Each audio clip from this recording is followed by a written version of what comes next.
আজকে তোমাকে নীরবে জানাতে বিদায়। হয়তো কোনোদিন ভুলে যাবে তুমি, ভুলতে কি পারবো তোমায়।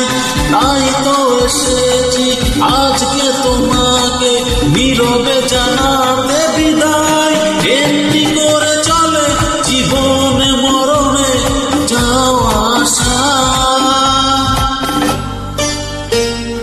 ও তোমারই চলার পথে দিয়ে যেতে চাই।